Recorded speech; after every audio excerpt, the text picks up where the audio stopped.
Good morning, everybody.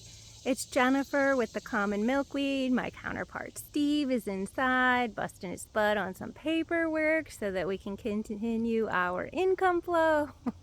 Always important, yes? Well, we are continuing with our rewilding series. This is our summer series.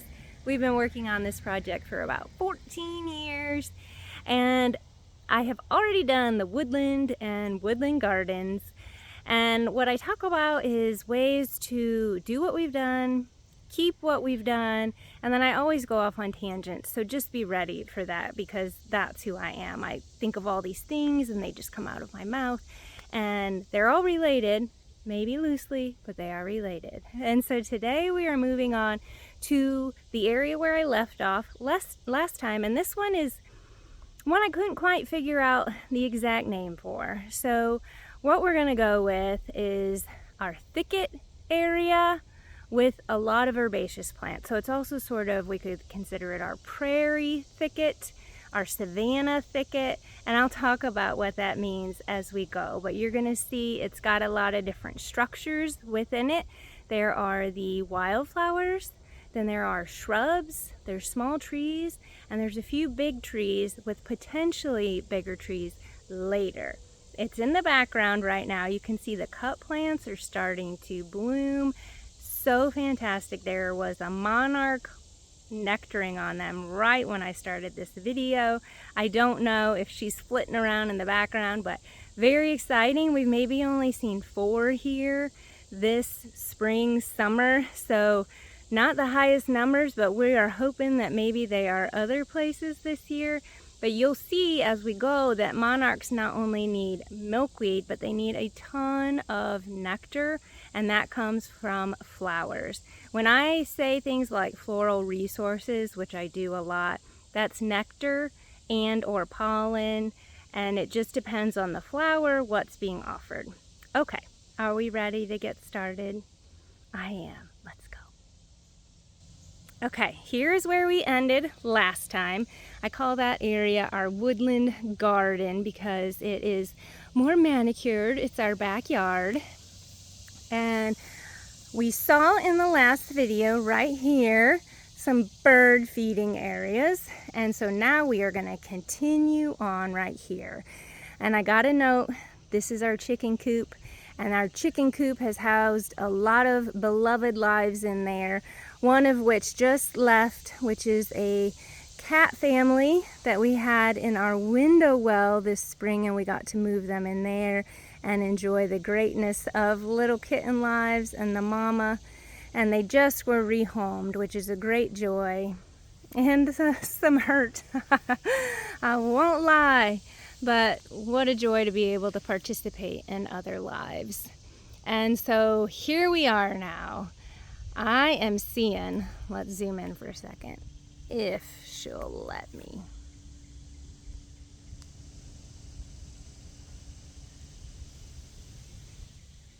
All right, so that's a tiger swallowtail.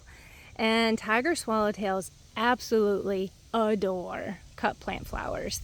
And we have a lot of their host plants here because, you know, you can't just have the nectar, you also have to have the host plants if you want the butterflies. And the host plants, one of them anyways, of tiger swallowtails is tulip tree, and I highlighted one of those in the last video. Okay, so let's step back a bit here and let's consider what this area was, what it became, and what it is now. And so that is a lesson of rewilding, my friends, and land use. It will evolve over time. And that is completely natural. And it's just something to be ready for and not to beat yourself up over if you didn't get it right the first time, because we have changed this many times. And I'm just so struck by this tiger swallowtail right now. Look how gorgeous. This is a perfect moment to mention this, my friends. Today is a hot day. It's gonna be 90 something with some really significant humidity, and the tiger swallowtail is the perfect example. Yes, humans can get uncomfortable in that heat, and I hear so many people upset about it, and I get it, but also I think it's so important to remember the other lives we're sharing this planet with. A tiger swallowtail needs a body temperature of 80 degrees Fahrenheit for sustained flight. 80. And that is significant because, you know, if it's moderate temperatures, then you're in the shade. If they rested overnight in the shade, they're not going to be able to move until their body gets to 70 something. And then for sustained flight, they're going to need 80. If the sun's out and it's warm, that is easy to do. There is the monarch. So I always try to consider the weather from other points of view, the plants, the insects, the reptiles, the amphibians, the birds, because they need different temperatures than us very frequently because they're out here all the time. And so sometimes heat is good, and I always think of that with the insects. So let's remember that as we experience some warmth. Okay, here we are. We're still looking, and the monarch is just being gorgeous as usual. Hello, beautiful. You look magnificent. Oh, what a good day for them. So this area, when we moved in here, was mowed grass. And you're going to kind of notice a line here of different plants, and I'll explain why that is here in a few. But this was mowed grass. It had grown up. That cottonwood was not there. And we thought, oh, this is going to be perfect. We're going to put our vegetable garden here. And we did. We created a 60 by 80 vegetable garden, and we fenced it with lumber that was here. And we did that for a few years, and we put up a lot of food, and it was really cool.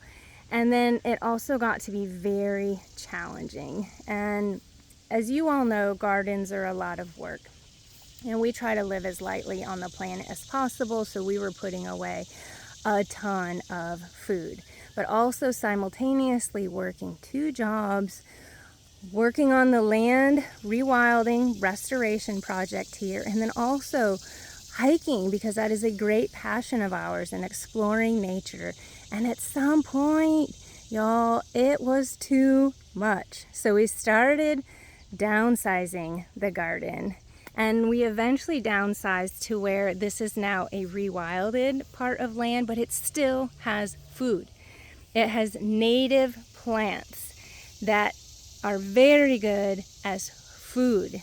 And if you want more information on that, check out Indigenous Landscapes, Native Plant Agriculture.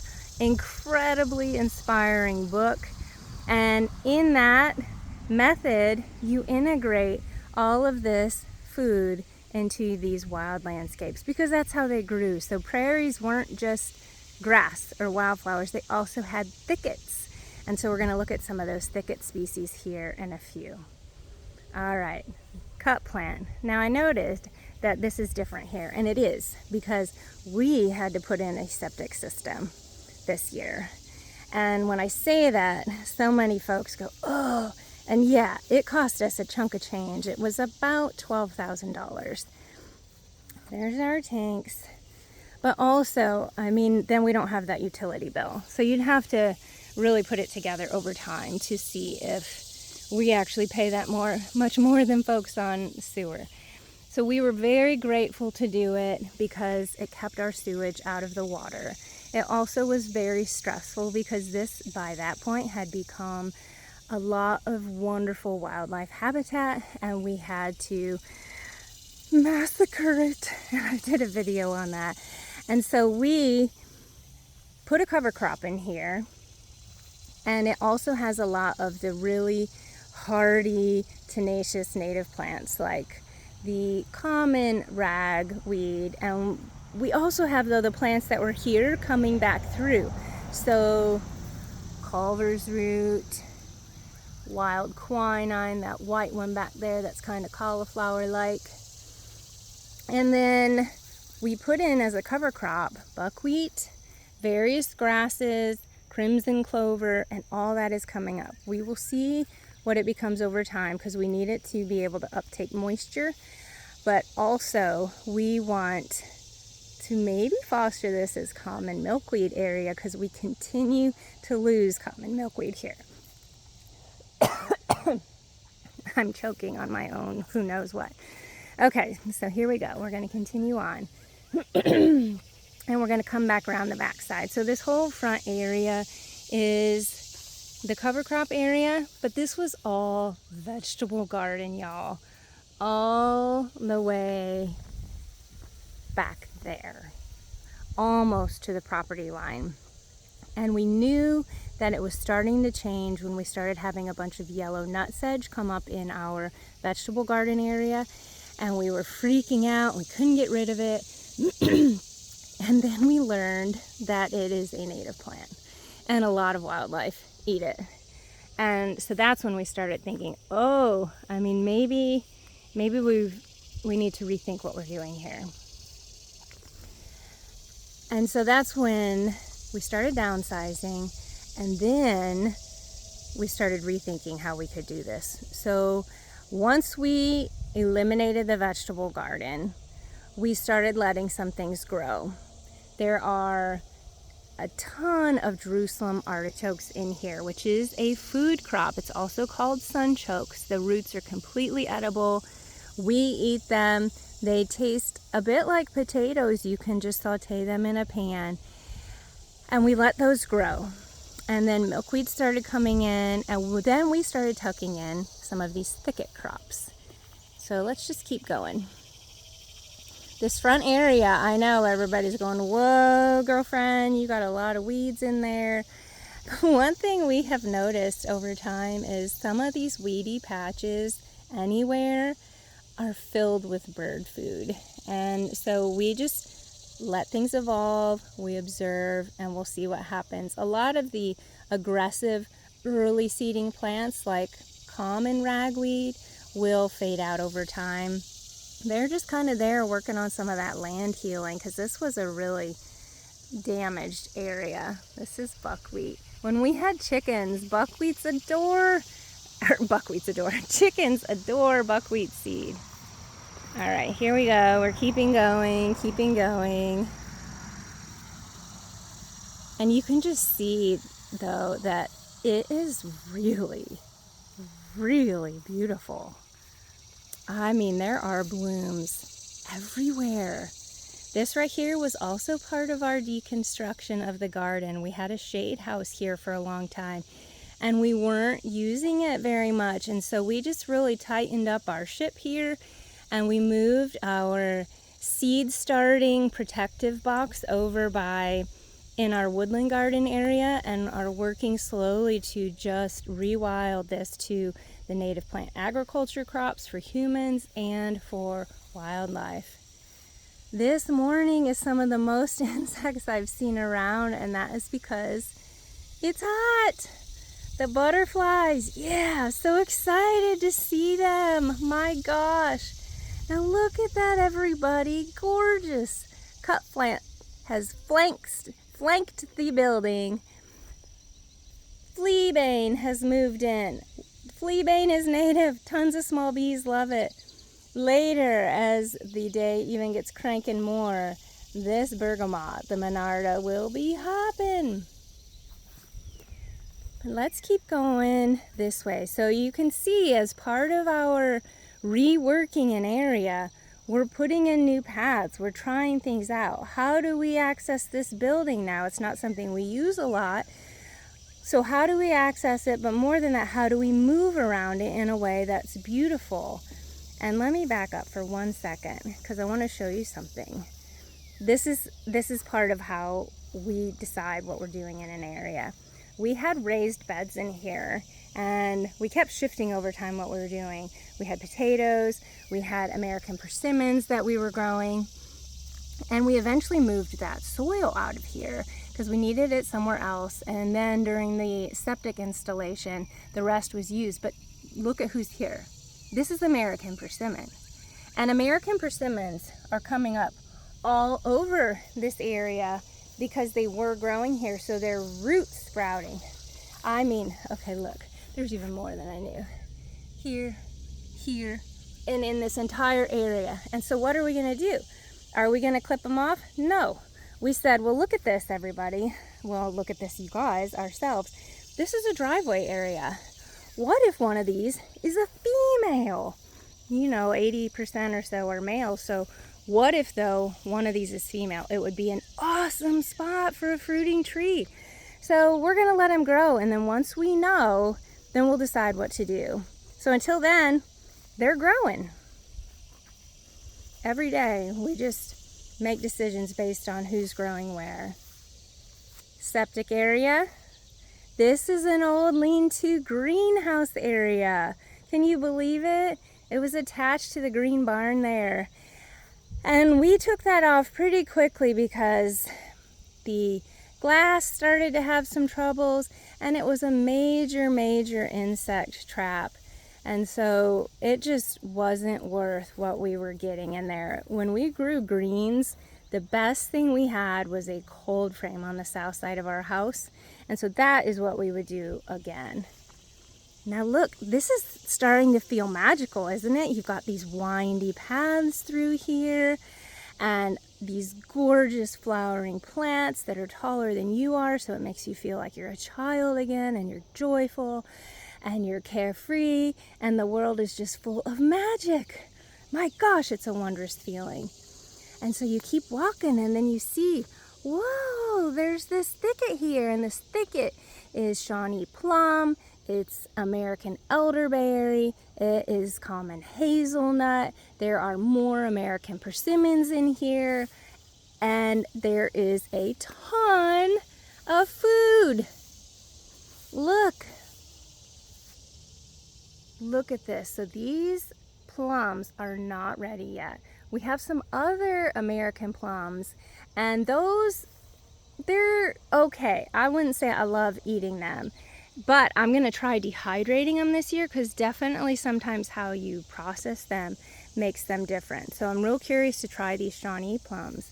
We have common milkweed here, which is definitely in the native plant agriculture book. I have not tried common milkweed. I know you have to be careful with it. So you know that now. I said that. You got to be careful with it. Okay, look. Enchantingness. Oh my gosh. And so we do this by mowing. Now, I'm not telling you there's no labor, because there will be labor. You will have to keep your path open. And we do that by hand pruning and hand tucking. And so that just means if a lot of rain has come, and say these Jerusalem artichokes up here that are so tall, if they get rained on and blown on from the wind, they might all tip this way. But if I put a long sleeve shirt on and push them, they'll usually stay. And so this whole area this way by the barn was graded when we fixed that barn, when we moved here. And so there was bare soil, and we sowed a whole bunch of prairie plants in here, a lot of which have held on, but also a lot of which have transitioned to cut plant and goldenrod and bergamot and tall coreopsis and gray-headed coneflower. We're going to see more of that as we go around the corner here.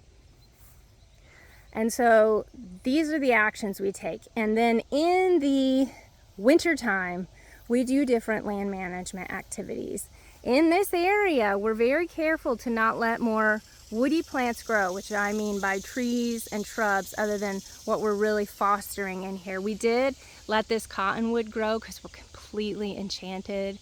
The birds love to perch in that tree and then come hunt in all of this thicket area of herbaceous plants and woody plants.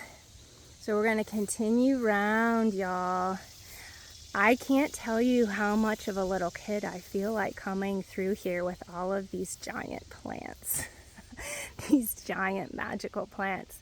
There's another tiger swallowtail nectaring on the cut plants. There are turkey vultures flying overhead. There is cottonwood dancing in the breeze. There are swamp cicadas singing in all of the plants around. There are little bees zipping around everywhere, dragonflies, damselflies. This is amazing. Remember, this was all grass. And now look at it. It is completely humming with life. Humming. Literally humming. And then it makes my heart hum because this is right. This is just completely right what is happening here. I am returning to myself by the plants returning to the land. Steve feels exactly the same. This is something that we couldn't even predict. We knew it was going to be good, but man, this is something I'm not going to say good. And so look at the Joe Pye. And in this area, which you completely cannot see right now, is a frog pond. It is in here, surrounded by vegetation. And sometimes I hear green frogs and bullfrogs. We probably next year will take out this silky dogwood right here so that we can have access to the pond. We want to be able to see it, and also they'll keep the cover for wildlife. And as a point of note on the frog pond, we have half of our barn gutters, rainwater, flowing into the pond to keep the pond filled with water. And this pond, we did use an amphibian-proof liner because it is a poor soil over here. It's a lot of fill, it's too well drained, and it probably wouldn't hold water at all. And so we dug that with Steve's mini backhoe we had at the time from Soil Consulting, and then we lined it, and then we put water in it, and frogs came the first day, and a predaceous diving beetle. I think they know, don't they? They all know. And you can see our gutters on the north side go into 4 water tanks. I will link to that at the end because it really is something great that Steve hooked up a number of years ago so that we have a cache of rainwater for use in various ways. Just look at this magnificence. I'm telling you, what I'm gonna do, I believe here, is go around the edge of this, and then we're gonna do the orchard in a different session. Hello, gorgeous cup plant. Oh my gosh, Joe Pye, you're outdoing yourself. How are you so magnificent?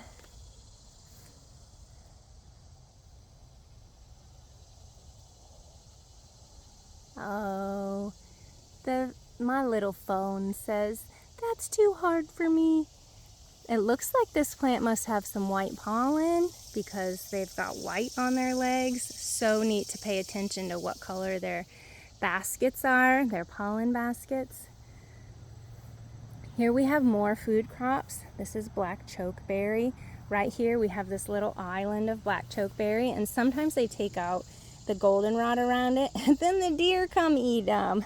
So sometimes these other plants that you say, well, that's not what I wanted growing right there, well, that might be exactly what's protecting your food crops. So this over here is going to be another video, and then the orchard as well. But we're going to finish out our first Prairie Thicket area because it's just so beautiful, and I wanted to show you we have such a mashup of plants, friends, and that is where the magic comes from. This is buttonbush. We have Queen of the Prairie, that's about done. We have wild yam, so we've got medicinals all tucked in here. And we have willows above. We have river birch, all of these really important caterpillar plants, plus a bunch of others, of course. So I'm gonna just stick to the barn side, and we're gonna fully take in. I just heard a green frog. See, you get to hear the language of other beings when you've invited wildlife back to your area, because it is their area also. This is all the land is to be shared. It's not just ours. And as other life has returned here, we've really seen how important the shared land is and how significant shared land is. And that if you do it, maybe everything might just be okay. Maybe our hearts might soften, and maybe other species can thrive, and maybe humans might be kinder to one another.